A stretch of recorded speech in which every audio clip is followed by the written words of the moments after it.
Dacă pentru invadarea Venezuelei și capturarea fostului președinte Nicolás Maduro, SUA și Donald Trump aveau o legitimitate în spate, adică aducerea sa în fața justiției americane pentru narcotrafic, trafic de droguri, posesie de armament a grupărilor traficanților venezueleni pe teritoriul Statelor Unite și multe altele, instigare la trafic de droguri, pentru că statul american era bombardat efectiv cu acordul statului venezuelan de aceste traficări de droguri.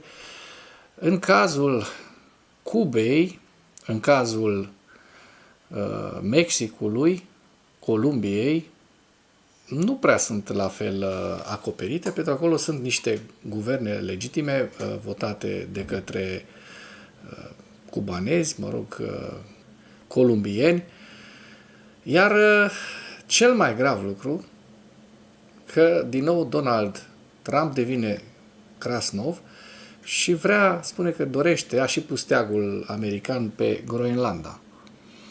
Lucru care este foarte grav. Astfel că eu nu cred că se va atinge nici de Groenlanda, nici de Cuba, Columbia, Mexic, pentru că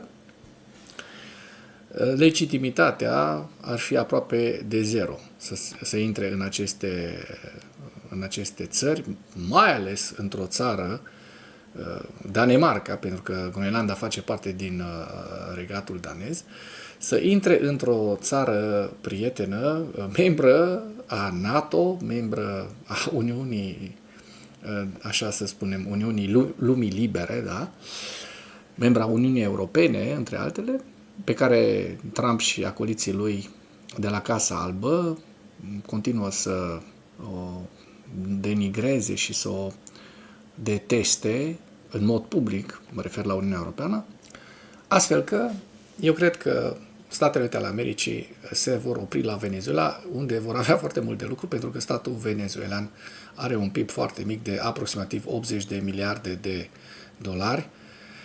Asta înseamnă undeva la $4.000 per capita, în comparație cu România în momentul de față, care are undeva la 20 și ceva de mii de dolari per capita, deci de 5 ori mai mare PIB, dar Venezuela are și o datorie imensă, foarte mare, între 80 și 180 de miliarde de dolari, 80 și 180 în funcție de datoria reală și plus datoria acumulată în ultimii 15-20 de ani de când și-au bătut joc de investitori, care, bineînțeles, s-au dat în tribunal și își vor banii înapoi. Deci, Columbia are o datorie undeva de 2 ori mai mare decât PIB-ul ei și va trebui la un moment dat salvată de americani, pentru că altfel nu o să aibă cum să extragă petrol de acolo, vor fi într-o lună, maxim 2, va fi foamete în Venezuela, dacă nu o să intervină masiv pentru salvarea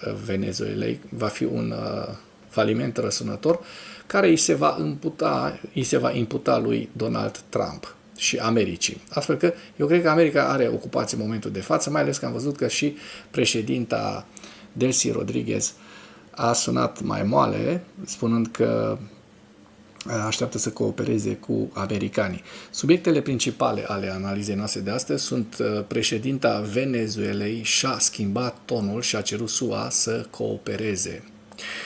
Își dă și ea seama în ce rahat imens se află în acest moment Venezuela și ce riscă să se întâmple dacă nu vor fi salvați de cineva. Trump a declarat că nu crede că Ucraina a atacat reședința lui Putin. În sfârșit, după atâta timp, după 2 săptămâni aproape, un atac cu drone a provocat un incendiu la o centrală de apărare a regiunii Lipetsk din Rusia. O veste foarte, foarte bună, parașutiștii ucraineni au dejucat o încercare a Rusiei de a folosi conducta de gaze Soyuz pentru un atac în regiunea Kharkiv.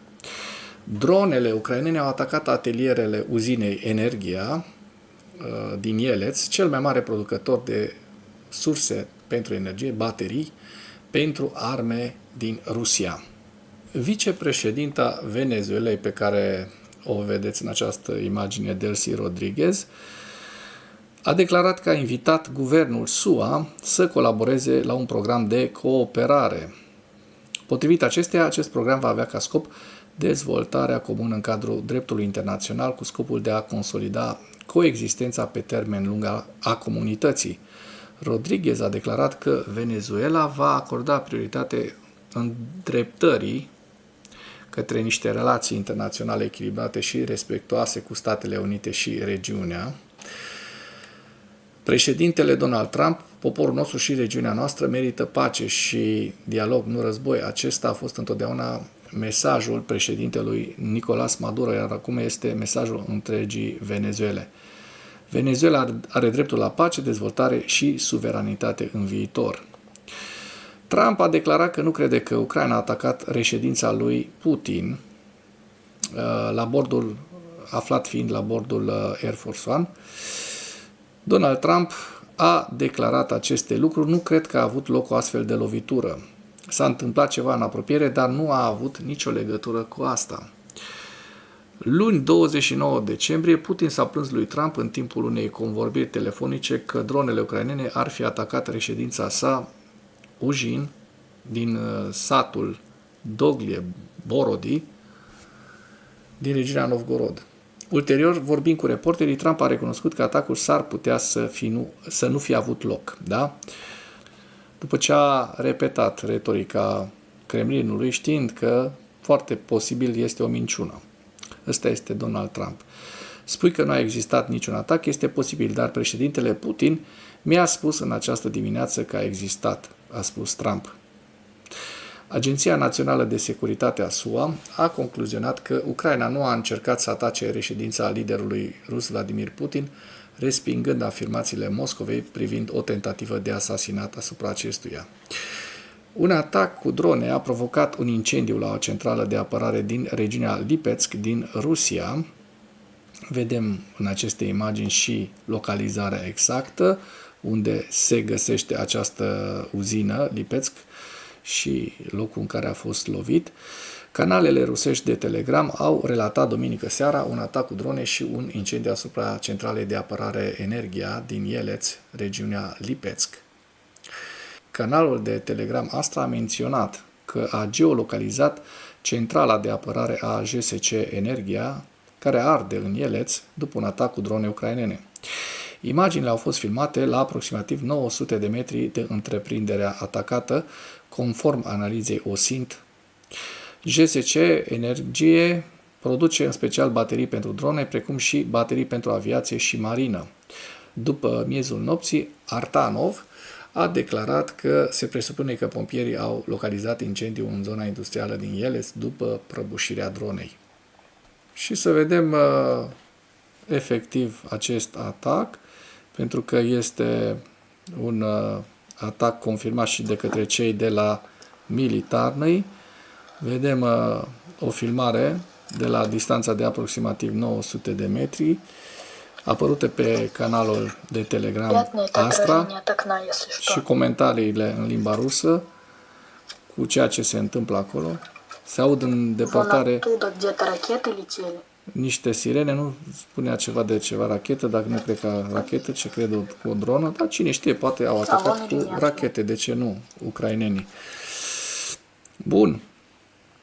Iată o altă veste bună: parașutiștii ucraineni au dejucat o încercare a Rusiei de a folosi conducta de gaze Soyuz pentru a ataca regiunea Kharkiv. Apoi, în direcția Kupiansk, brigada aeromobilă separată Nadiprianskaya, a 77 din cadrul Corpului de Reacție Rapidă a Forțelor de Asalt Aerian, a dejucat o încercare inamică de a efectua un atac folosind conducta de gaze Soyuz.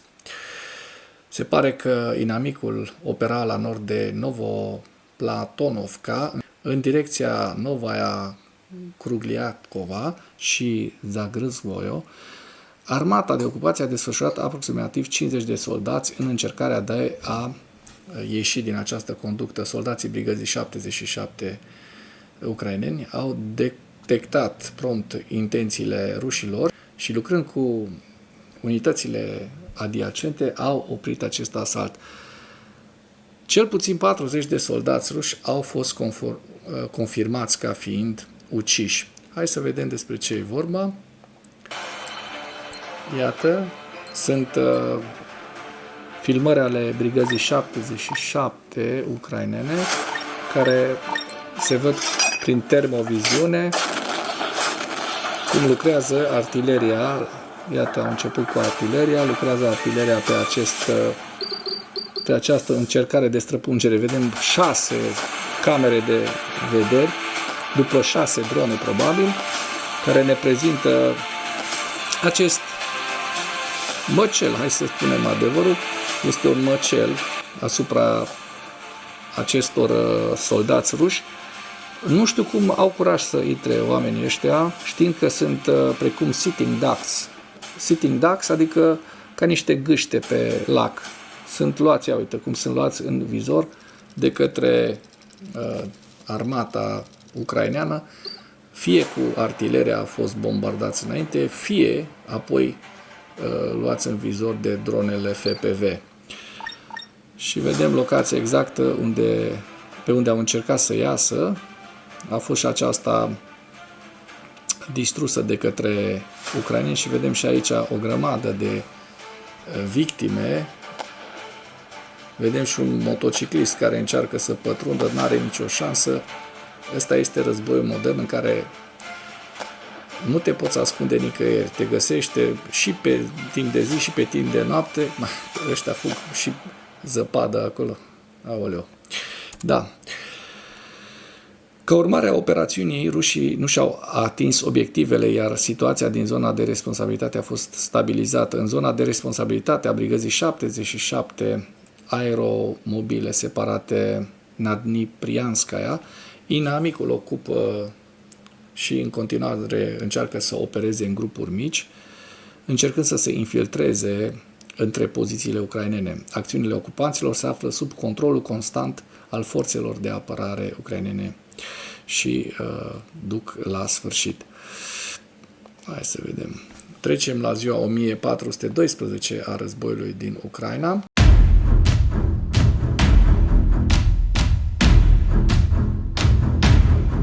În ultimele 24 de ore, rușii au pierdut 990 de militari, 8 tancuri, 2 vehicule blindate de luptă, 26 de piese de artilerie, 2 lansatoare de rachete, ucrainenii reușind de asemenea să doboare un număr destul de mare de drone rusești, și anume 704 drone rusești. Trecem la hărțile Deep State, pentru că, așa cum am văzut, acestea s-au actualizat pentru ultimele 2 zile. Din data de 2 n-am mai avut hărți, iată că avem și pe 3 și pe 4 și începem cu zona de sud, și anume Herson, și observăm că n-au existat în ultimele 2 zile modificări ale fronturilor.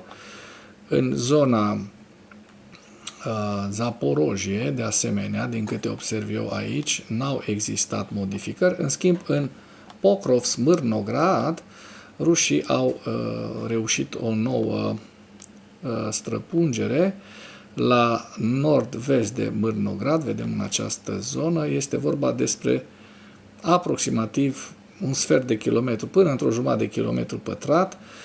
În continuare există o zonă gri la nord și la sud de Krasny Liman, o zonă gri în care se dispută Mârnogradul și zona Pokrovskului, pe care o vedem aici în această imagine, pentru că Pokrovskul nu este ocupat în totalitate de ruși în acest moment. Mai departe, spre nord, în zona Ceasov-Iar, observăm că rușii au reușit de asemenea un avans destul de mic. În Novopivnichki, da, se vede foarte bine, au ocupat bună parte din această localitate, Novopivnichki. Vorbim despre aproximativ jumătate de kilometru pătrat. Mai către nord spre Slaviansk, da, vedem că rușii de asemenea au reușit să ocupe, hai să zicem, până într-un kilometru pătrat, de jumătate de kilometru pătrat, un sfert de kilometru pătrat, 1 kilometru pătrat. Deci până acum rușii au ocupat aproximativ 2,5 km pătrați în ultimele 2 zile. Observăm că în Kupiansk, de asemenea, încă rămâne harta cu rușii în sudul Kupianskului. În zona Kharkiv observăm că în ultimele 2 zile n-au existat modificări ale fronturilor și din ce am observat eu mai devreme uitându-mă pe hărți, nici în zona Sumă, da, Sumă-Kursk, observăm că frontul este stabil. Deci ce au reușit rușii să facă în aceste 2 zile? Au reușit să ocupe până în 3 km pătrați, cu niște pierderi ieri de 750 de militari, astăzi de 900 de militari, 990. Au făcut o faptă bună, iată, pentru 3 km pătrați au reușit să omoare și să rănească grav aproape 2000 de soldați ruși. Felicitări! Trecem la evaluarea campaniei militare ofensive rusești la data de 4 ianuarie în viziunea Institutului pentru Studiul Războiului cu principalele știri, informații. Oficialii ruși continuă să răspundă la operațiunea militară americană din Venezuela, dar reacția din partea factorilor de decizie de rang înalt de la Kremlin rămâne relativ discretă. Au pus Batista pe țambal, apare președintele Consiliului de Securitate a Rusiei din când în când, Dmitri Medvedev, să critique operațiunea militară americană într-un comentariu acordat agenției de știri TASS a Kremlinului, acuzându-l pe președintele Trump de încălcarea legilor internaționale și exprimând sprijinul Rusiei pentru Maduro. Ei s-au găsit să acuze încălcarea legilor internaționale. Ei, care au făcut un măcel în ultimii 4 ani în Ucraina, au ras localități întregi de pe fața pământului, orașe întregi, au reușit să provoace un exod masiv de câteva milioane până în 8 milioane de ucraineni. După alte cifre, chiar 10 milioane de ucraineni au fugit și au părăsit casele și tot ei invocă acest drept internațional, încălcarea dreptului internațional. Nici n-are rost să mai citim, pentru că deputații, ce mai spun aici ăștia, deputații Dumei de Stat, rusești, bineînțeles, au criticat de asemenea operațiunea americană, susținând că Statele Unite resping suveranitatea statelor din emisfera vestică și urmăresc să stabilească controlul asupra rezervelor de petrol din Venezuela. De fapt, pe ei aia îi doare, pentru că prețul petrolului în ultimele 2 zile a tot scăzut după această operațiune a Statelor Unite ale Americii, care eu nu spun că e bună sau rea, spun totuși că dacă cei din Venezuela, oamenii, trăiau foarte prost și erau fraudați în mod continuu la alegeri, guvernul acesta al lui Maduro nu prea avea legitimitate. Așa că ceea ce a făcut Statele Unite, într-adevăr, încalcă suveranitatea Venezuelei, dar cu acele 2 lucruri pe care vi le spuneam ieri. 1. Ei, venezuelenii, au dreptul să-și aleagă liber conducerea, deci ilegitimitatea lui Maduro și a acoliților lui era evidentă în Venezuela. Și 2. Există un atac cu droguri, a cartelurilor de droguri, un narcoterorism împotriva Statelor Unite ale Americii, care le dădea tot dreptul să intervină în Venezuela. Pe lângă faptul că existau zeci de companii americane care au fost păgubite odată cu naționalizarea de acum 20 și ceva de ani, 15-20 s-au tot naționalizat companii americane. Și acum o să trebuiască să plătească toate aceste oale sparte. Maduro, poporul venezuelan, sper să iasă din sărăcie și să trăiască în libertate, măcar atât. Președintele Ucrainei, Volodymyr Zelensky, a numit pe prim adjunctul șefului Serviciului Grănicer de Stat al Ucrainei, generalul major Valeri Vavrâniuc, în funcția de șef interimar al Serviciului de Grănicer de Stat pe 4 ianuarie. Forțele ucrainene au avansat în apropiere de Pokrovsk, ne spun analiștii de la institut, iar forțele rusești au avansat în zona tactică Kostiantinivka-Drujivka la data de 4 ianuarie 2026 vedem și hărțile institutului cu direcția de nord Sumă, Harkiv, Lugansk, Kupiansk, Donetsk, Kostiantinivka, Drujivka, Pokrovsk și axa sudică Zaporojie, Orihiv și Herson. Și cu acest ultim detaliu închei materialul nostru de astăzi cu îndemnul: dacă ați găsit informații utile în acest videoclip, nu ezitați să-l distribuiți pentru a ajunge la cât mai multă lume. Mulțumesc mult!